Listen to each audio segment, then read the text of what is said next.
Hi friends, welcome to our channel Vaidik Pathshala. और आज आप लोग पढ़ने वाले हो कॉम्पैक्शन फैक्टर टेस्ट ना। ये आपके सामने कॉम्पैक्शन फैक्टर का जो apparatus हम यूज़ करेंगे वो है। अगर चैनल पर पहली बार आए हो तो प्लीज़ लाइक और सब्सक्राइब कर लो। हम लोग पढ़ रहे हैं कंक्रीट टेक्नोलॉजी।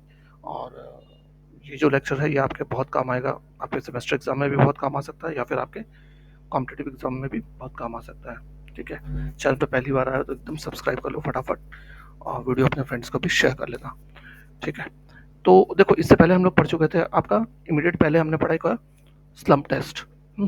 स्लम्प टेस्ट को डिटेल में पढ़ा था हमने। अगर वो भी नहीं देखा है तो प्लेलिस्ट पे देख लो। और उससे भी पहले हमने देखा था वर्केबिलिटी के बारे में। ये जो टेस्ट हैं आपके, जो भी टेस्ट पढ़ रहे हैं हम अभी फिलहाल, जैसे स्लम्प टेस्ट पढ़ा हमने, या फिर आज हम लोग पढ़ने वाले जो है कॉम्पैक्शन फैक्टर टेस्ट, वो भी वर्केबिलिटी से रिलेटेड है।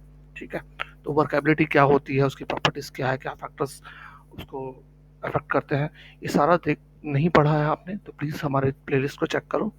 फुल डिटेल में हमने वहाँ पढ़ा रखा है। ठीक है, उसको देख लेना ज़रूर, क्योंकि बहुत सारी टर्म्स ऐसी हैं जो हो सकता है आपको समझ ना आए अगर आप जैसे जैसे आगे बढ़ते जाओगे चैप्टर में। ठीक है, क्योंकि अब हम हर बार तो एक बेसिक चीज़ को नहीं एक्सप्लेन किया जा सकता हर बार, है ना। आपका भी टाइम खराब होता है, हमारा भी टाइम खराब। तो मेनली आप देख लेना अच्छे से, है ना। उसके बाद आगे बढ़ो एक एक करके, बेटर रहेगा आपके लिए, समझने में आसानी होगी आपको। कॉम्पैक्शन फैक्टर टेस्ट की बात करें तो कॉम्पैक्शन फैक्टर टेस्ट कौन से प्रिंसिपल पर डिपेंड करता है। It works on the principle of determining the amount of work required to produce 100% compaction of the concrete. अब कितना हमें वर्क लगेगा कि कॉन्क्रीट का 100% कॉम्पैक्शन हो जाए, हम वो यहाँ पे चेक करते हैं। इसको आप लैब में भी कर सकते हो या फिर आप इसको साइट पे भी कर सकते हो। नॉर्मली लैब में ही होता है ये, साइट पे तो कहाँ किया जा सकता है। थोड़ा सा वैसी है मशीन, इसको फिक्स करके रखना पड़ता है एक जगह पे, है ना।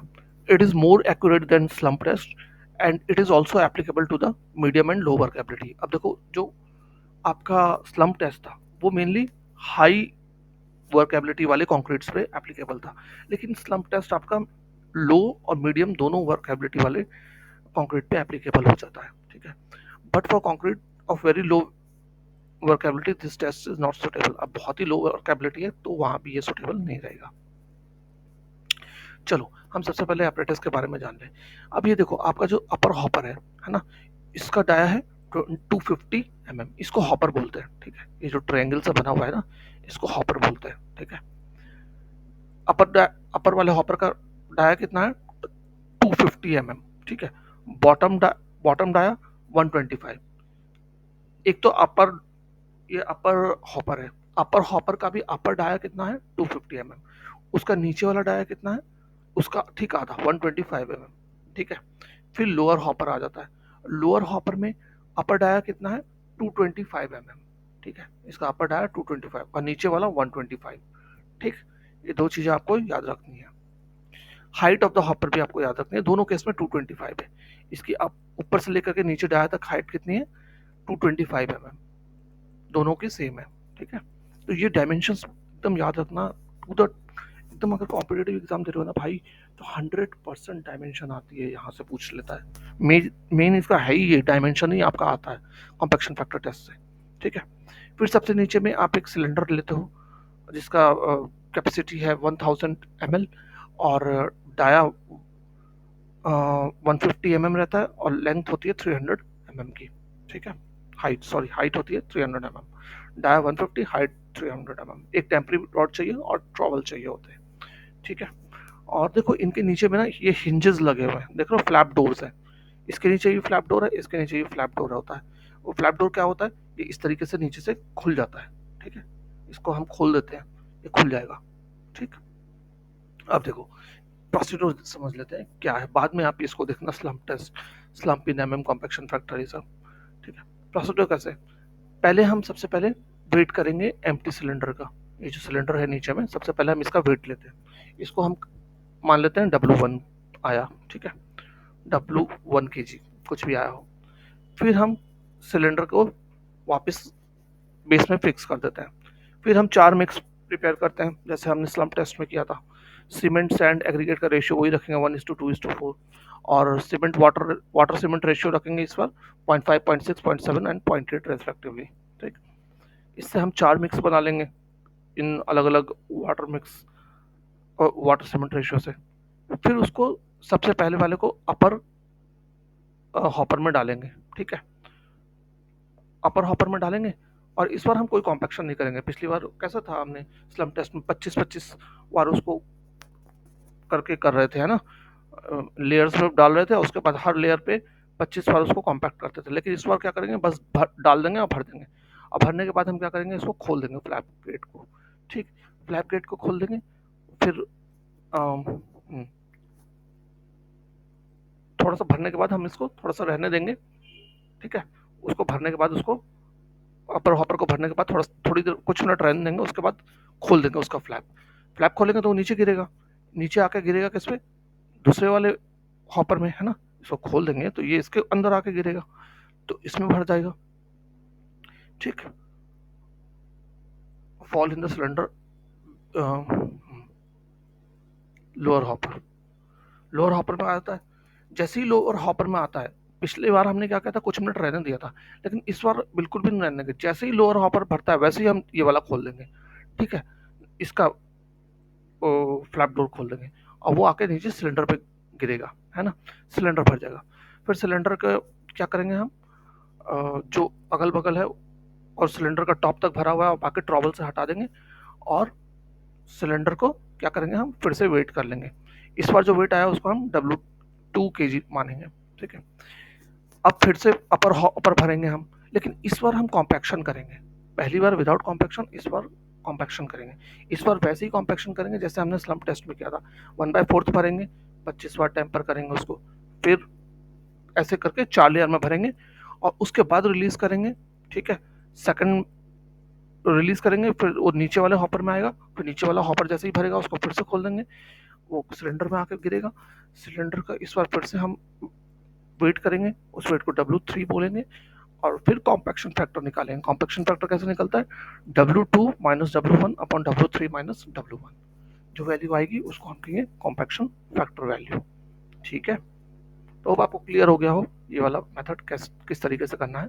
मेजरली आपको जो याद रखना है वो है इनके डायमेंशंस। ठीक है ना, 250, हाँ, नीचे वाला 125, अपर हॉपर में ही, ये अपर हॉपर का अपर डाया कितना 250, और नीचे वाला 125। लोअर हॉपर का अपर डाया कितना 225, और नीचे वाला 125।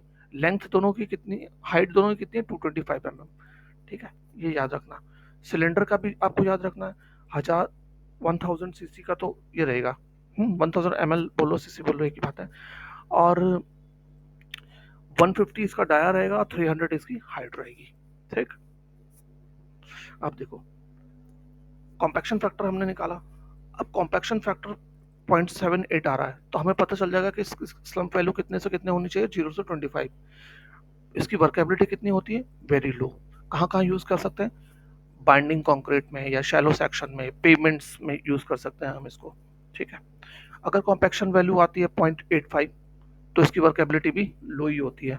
कहाँ यूज करते हैं, मास कंक्रीटिंग में, जहाँ वाइब्रेशन नहीं करते। फिर दूसरा, लाइट रीइंफोर्समेंट सेक्शंस में, जैसे स्लैब, बीम, वॉल, कॉलम वगैरह में। ठीक, तीसरा फ्लोर में यूज करते हैं अगर लो वर्केबिलिटी है। हैंड प्लेस्ड पेवमेंट्स में, कैनल लाइनिंग में, स्ट्रिप फुटिंग्स में।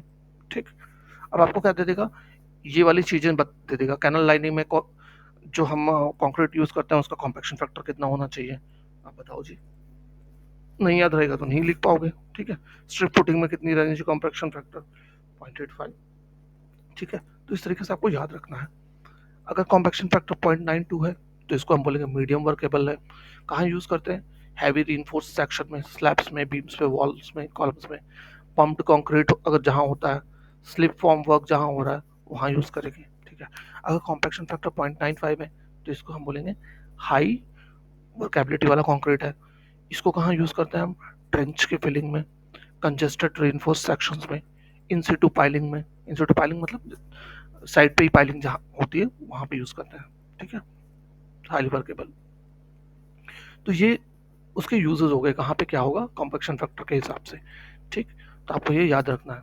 अब ये सारी चीज़ें आप पूछोगे सर क्यों यहाँ इतना करते हैं, क्यों इतना करते हैं, भाई वही वाली बात है पुराना एक्सपीरियंस। एक्सपीरियंस से लोगों ने देखा कि हाँ यहाँ पे ये वाला बेटर काम करता है, यहाँ पे ये वाला कॉम्पैक्शन फैक्टर फैक्टर वाला कंक्रीट ज़्यादा बेटर काम आएगा, ज़्यादा लंबा चलता है ना। अब तुम फिर से जा करके वहाँ पे एक्सपेरिमेंट करके टाइम लगाओगे तो एक तो पैसा बर्बाद होगा है और उतना टाइम बर्बाद होगा। तो वो चीज़ आपको पहले से ही किसी ने एक्सपेरिमेंट कर रखी है तो आपको पता है ना कि हाँ भाई यहाँ यही यूज़ करना है। ठीक है, चलो लिमिटेशन क्या है इसकी। This test is not suitable for the concrete having size of aggregate more than 38 mm। इसका भी वही है, 38 mm से अगर ज़्यादा बड़ा होगा तो आपको ये वाला 38 mm से एग्रीगेट का साइज बड़ा होगा तो आप ये वाला टेस्ट यूज़ नहीं करेंगे। ठीक है, test gives inverse relationship between size of the aggregate and workability of the concrete. इस टेस्ट से हमें क्या पता चलता है, एक साइज ऑफ एग्रीगेट और वर्केबिलिटी में इनवर्स रिलेशन पता चलता है। Falling of the concrete into the falling of the concrete into the hoppers have no relation with the methods that are used in the field for placing and compacting of concrete। अब जैसे यहाँ पे concrete गिर के दब रहा है, अब सेम चीज फील्ड में भी हो ऐसा कोई रिलेशन नहीं है। ठीक है ना, आपको यहाँ पे सिर्फ कंक्रीट का कॉम्पैक्शन फैक्टर मिल जाता है जो कंक्रीट आया है। ठीक है, बैचिंग प्लांट से। Segregation takes place during the test when in the mix maximum size of aggregates is large as compare to mean size of the aggregates. अगर देखो ज़्यादा बड़े वाले एग्रीगेट होंगे तो सेग्रीगेशन अपने आप हो जाएगा, वो तो हमें पहले ही पढ़े हैं हमने सेग्रीगेशन होता क्यों है ना। तो अगर आपने वो सेग्रीगेशन का नहीं देखा है क्या क्या फैक्टर्स हैं, क्यों सेग्रीगेशन होता है, कैसे सेग्रीगेशन को रोका जा सकता है, तो आप प्लीज़ हमारा वीडियो देख लो। वर्केबिलिटी वाला जो हमने बनाया है उसमें हम बहुत डिटेल में हमने वहाँ पे डिस्कस किया है। ठीक, मेरिट्स क्या है इसके। Test gives good result for both wet and dry mixers. चाहे वेट हो मिक्सचर या फिर ड्राई मिक्सचर हो, सबके लिए रिजल्ट अच्छा देता है। जबकि स्लम टेस्ट में ये दोनों एप्लीकेबल ही नहीं थे, अगर वेट भी होगा या ड्राई होगा तो वो रिजल्ट ही नहीं देगा। ठीक है, this test gives more accurate and sensitive result as compare to slump test. ये ज़्यादा एक्यूरेट है और ज़्यादा सेंसिटिव है as compare to slump test. ठीक है, तो होप आपको ये समझ में आ गया हो पूरा का पूरा। अब मैं फिर से इसको रिपीट करूँगा कैसे कैसे करते हैं तो बहुत टाइम कंज्यूम होगा और खामखा आपका टाइम खराब होगा, तो उससे बेटर आप एक बार फिर से उसको रिवाइंड करके देख लो वीडियो को। ठीक, तो थैंक्स फॉर वॉचिंग, मिलते हैं नेक्स्ट वीडियो में जहाँ हम लोग पढ़ेंगे क्या, अगला वाला टेक्स्ट जो है बीबी कंसिस्टोमीटर टेस्ट देखेंगे हम। ठीक है, चैनल पे पहली बार आए हो तो एक बार फिर से बोल रहा हूँ, लाइक कर लेना, सब्सक्राइब कर लेना और वीडियो अपने फ्रेंड्स को भी शेयर करना यार, लाइक ज़रूर करना। ठीक है, चलो जय हिंद।